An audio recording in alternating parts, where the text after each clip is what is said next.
A very good morning, students. In this lecture, we are going to learn about one of the finite word length effects called product quantization error. We have three different types of finite word length effects. One is called input quantization error. The second one is product quantization error. And the third is coefficient quantization error. And here in this video, we are going to understand what is meant by product quantization error and how to solve problems in this. In realization of IIR systems, we usually use multipliers. One hardware element, one basic building block for realization structure used for realization structure is multiplier. So we will be using multipliers to multiply the signals by constants. Suppose, let us assume that we are multiplying two b-bit numbers. The input numbers that we are going to multiply is of size b bits. Now, when these two numbers are multiplied, the resultant product can be of size 2b bits. It may extend up to this particular size of 2b bits. Now, in such cases, if the register that we use to store the resultant product is of size which is less than this 2b bits, then in such cases, we cannot store the entire product that we have got out of our multiplication inside the register, because the register's size is finite. It cannot accommodate the entire 2b bits of our product. So in such cases, what we have to do is we have to round off this 2b bits of the product to the size so that it can be accommodated or stored into our registers of finite word lengths. So here an error will be introduced because of this multiplication. The reason is actual size of the product is of 2b bits, but due to the finite word size of the registers that we use to store this product, now we are rounding off this 2b bit number into some other bit size which is less than this 2b bits. Now, because of this rounding, an error will be added to the product. And that error, we are naming it as product quantization error. And this product quantization error, it occurs whenever we multiply two signals. That is, whenever a signal is multiplied by a constant. And as we know, this quantization, that is reduction in size of the bits, can be done by two different methods. One is called truncation, the other one is called rounding. Whereas if you take this product quantization, here in digital systems, the product quantization is performed by rounding. We will be preferring only rounding for performing this product quantization because of the following characteristics. The first reason is, in rounding, the error signal is independent of the type of arithmetic employed, which means for both fixed point as well as for floating point arithmetic, the rounding error signal is independent. The second main reason for preferring this rounding operation is the mean value of error signal due to rounding is 0. The mean value that we obtain will be 0. And the third reason is the variance that we get out of this rounding process is going to be minimum, is going to be the least value. The variance of the error signal due to rounding is the least. So because of these three reasons, usually for product quantization, rounding is preferred. Is it clear? So what is product quantization? Whenever we multiply two b-bit numbers, if the size of the product exceeds the size of the register that we use to store that particular product, we will be rounding this resultant product to a finite size so that it can be stored into the finite word length registers. And this rounding causes an error which is called as product quantization error. Now, we are defining a new transfer function called noise transfer function. That is the transfer function that is seen from the noise source to the filter's output. that is called as noise transfer function. See here, we are multiplying the signal x of n by a constant a, and this product, whenever a signal is multiplied by a constant, we will get this product quantization error. We have to perform this process called quantization by means of rounding. And this quantization process is going to add some error to this product. So we can represent this as a x of n plus e of n. That a x of n is unquantized product and e of n is the product quantization error that we obtained because of this multiplication. Now this can be represented with the help of realization structures, that is block diagram like this. The signal is x of n. You have a multiplier a. The signal is multiplied by a constant a. The result output of this multiplier is nothing but a into x of n. So whenever we multiply the signals by constants, we are going to quantize the product value, which is going to add some error to it. So this error is getting added now, and the output is represented as a x of n plus e of n. So while drawing this product quantization models, always remember the output of multiplier. At the output of multiplier, always we have to include a noise source. Because whenever a signal is multiplied by constant, it's going to get added with the noise source. That is what is mentioned here. Noise signal is added at the output of ideal multiplier. So after each and every multiplier, you have to add a noise source.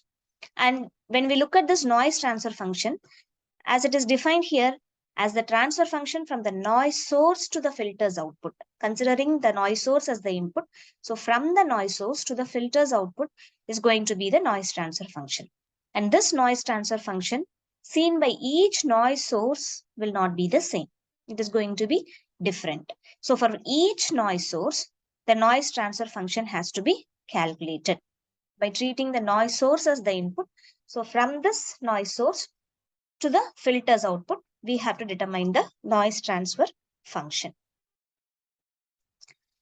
Here, Ek of n is the error signal from the kth noise source. Hk of n is the impulse response for kth noise source. And Tk of z is the NTF, that is the noise transfer function for the kth noise source. Now, the variance of the kth noise source is given by, we know this, the variance of this kth noise source is given by sigma E naught k square is equal to sigma Ek square summation n is equal to 0 to infinity Hk of n square. Now this term, this summation can be solved by means of a closed contour of integration, which is given by this formula. Okay. And which in turn is further reduced and solved with the help of residue theorem. So residue theorem, the formula is sigma Ek square, which is the input signal noise power. Summation I is equal to 1 to n. Residue of Tk of z inverse at z is equal to Pi. While finding this residue, we have to consider only the poles that lies inside the unit circle.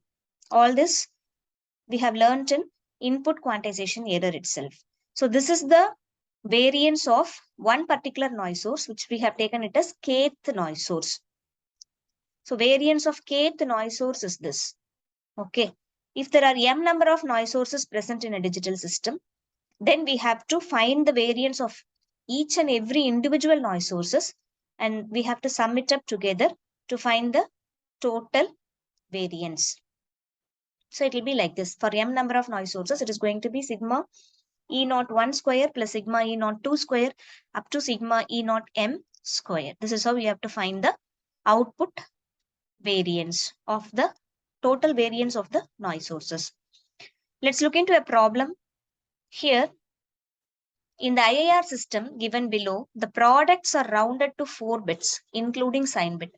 Find the output round off noise power. Round off noise power in direct form and then in cascade form. In these two forms, we have to find.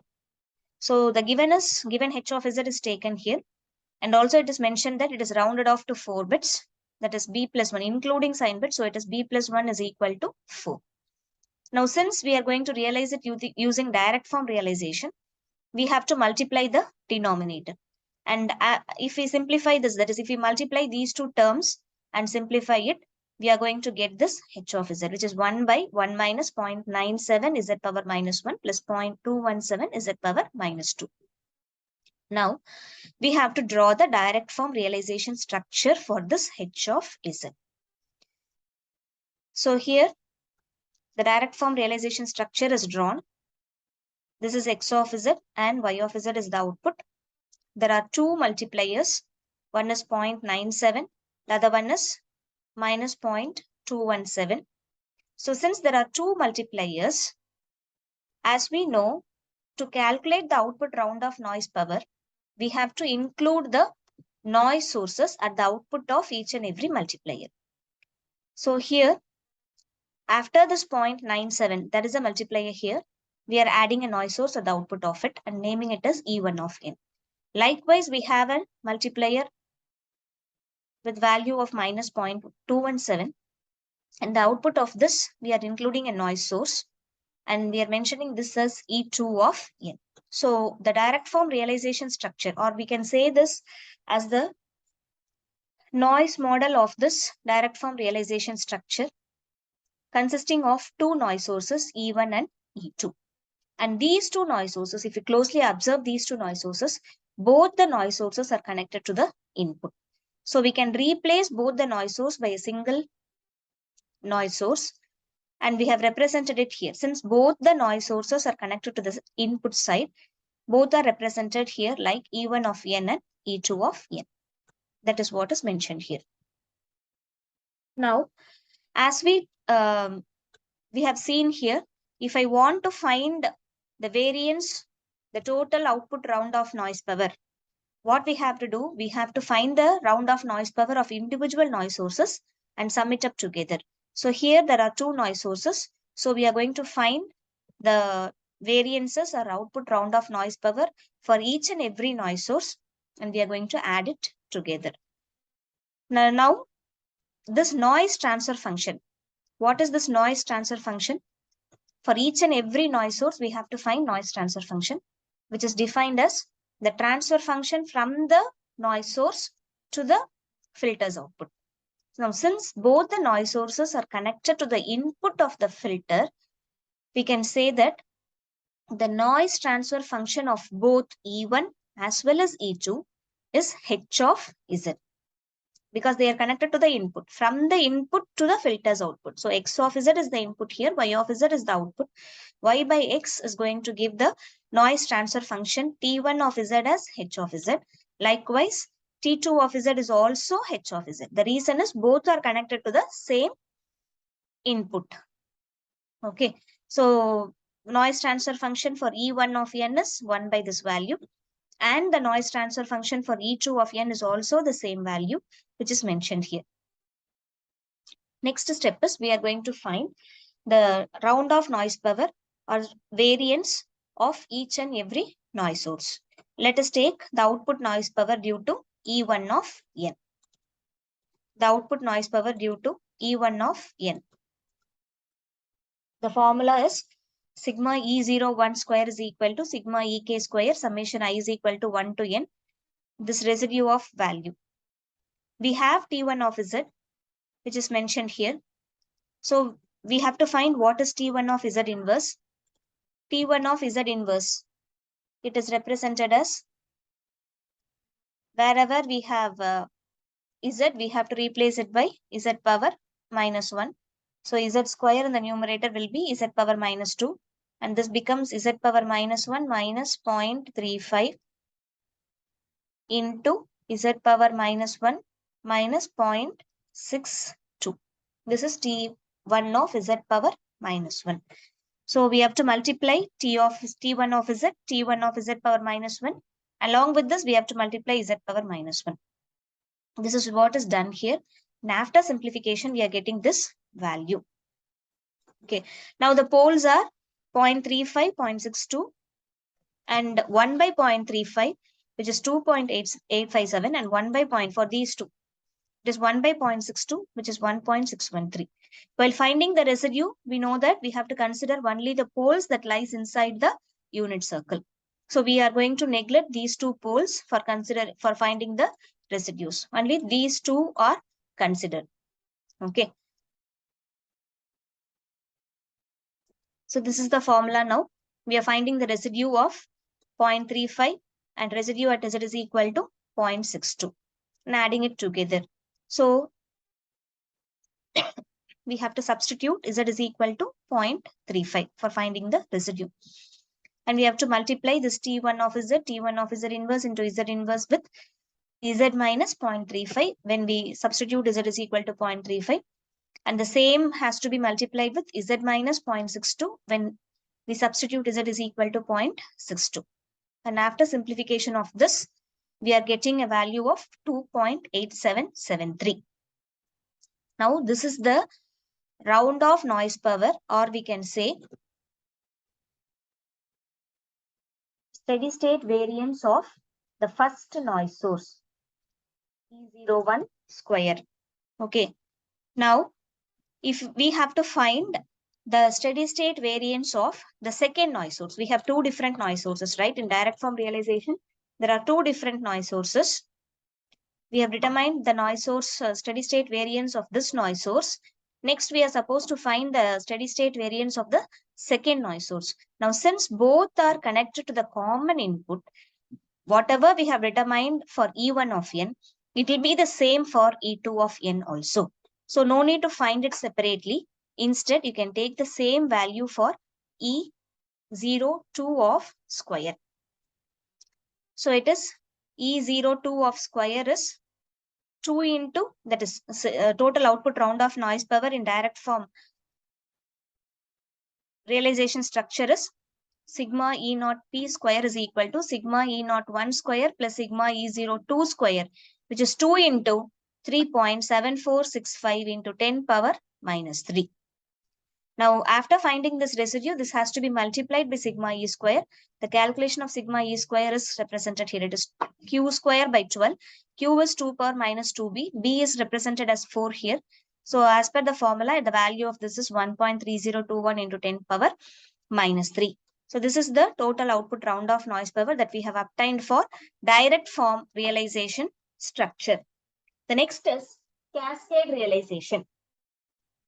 So, if we take cascade realization, the given H of Z is 1 by 1 minus 0.35 Z power minus 1 into 1 minus 0.62 Z power minus 1.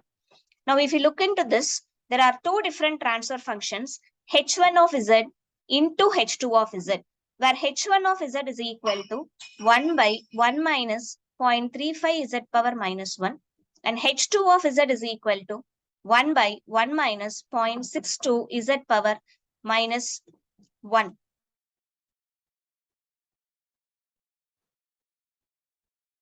So here we have to divide this into H1 of Z into H2 of Z. So H1 of Z is equal to 1 by 1 minus 0.35 Z power minus 1. H2 of Z we can take it as 1 by 1 minus 0.62 Z power minus 1. If we draw the cascade realization structure for this, H1 into H2. Okay. So in this case, the realization structure will be like this. For H1, we have drawn the structure, and for H2, we have drawn another structure, and we have cascaded together. Now, if you look into this, in H1 of Z, we have a multiplier, as well as in H2 of Z, we have a multiplier. So, how will you draw this noise model for the this particular H of Z in cascade structure? At the output of each and every multiplier, we have to include a noise model. So here we have a multiplier and we will be including a noise source, and we can represent this as E1 of n. Likewise, here we have a multiplier, and the output of multiplier we have to include a noise source, which can be represented as E2 of n. So here again there are two different noise sources, E1 and E2. Now let us find what is the noise transfer function for E1 of n and E2 of n. Now if you look into this, This E1 of n is connected to the input of the realization structure, that is x of z. E1 of n is connected to the input x of z. So we can say the noise transfer function for E1 of n is h of z. That is, it is nothing but from the noise source to the filter's output. So here, since it is connected to the input side, we have to consider the entire h of z as the noise transfer function for E1 of n. Now, if you look into this E2 of n, the second noise source, it is not directly connected to the input. This E2 of n is not connected to the input. Instead, it is connected to this adder. Now, since it is not directly connected to the input, the noise transfer function for this second noise source can be considered as only this H2 of Z. That is from this noise source as the input to the filter's output. So this, by considering this as the input and this as the filter's output, the transfer function is nothing but H2 of Z. So NTF for E2 of N is H2 of Z. That is what is represented. E1 is the first noise source, E2 is the second noise source. For E1, the noise transfer function is the entire transfer function H of Z. And for E2, it is only H2 of Z. And the NTF for E1 of N is represented. NTF for E2 of N is also represented. Now we have to find the output noise power, round off noise power due to E1 of N. And then you have to find the round off noise power for E2 of N. Add it together. So output round off noise power for E1 of N is complete H of Z, right? So we have already determined the output round off noise power for this H of Z by considering this H of Z in the previous case. And its values are found to be 3.7465 into 10 power minus 3. So sigma E1 0 square is this value. Okay. This is the round off noise power due to E1 of N. And now we are going to find the round off noise power due to H2 of Z. That is E2 of N, which is nothing but H2 of Z, for which the same formula we have to apply. And here this T2 of Z we know. We have to find what is T2 of Z inverse. Wherever we have Z, we have to replace it by Z inverse. And then we have to multiply T2 of Z with T2 of Z inverse and then Z inverse. These three together after multiplication is yielding this result. After simplification, see this Z and Z inverse is getting cancelled here. So after simplification, it's going to be Z inverse by Z minus 0.62. There are two poles. One pole lies at 0.62. The second pole is going to lie at 1 by 0.62 and its value is 1.613, which lies outside the unit circle. So we are going to consider only the poles that lies inside the unit circle. Since we are going to consider only the pole which lies the unit circle, which is P1 is equal to 0.62, it is enough to find the residue of this for this particular pole, for which the formula is this. And we have to substitute Z is equal to 0.62 here. And after simplification, we are getting this value of 1.6244. This is the residue value. And with this, we have to multiply sigma E square. So the round off noise power due to the second noise source is sigma E square into this value. Sigma E square is determined by the formula Q square by 12. And its value is 1.3021 into 10 power minus 3. And sigma E2 square, that is sigma E2 square, the total round off noise power due to the second noise source is this. Finally, what we have to do, we have to add the round off noise power for the first and the second noise source, which is being done here. So this is the round off noise power for cascade realization structure. Hope you have understood this. Thank you.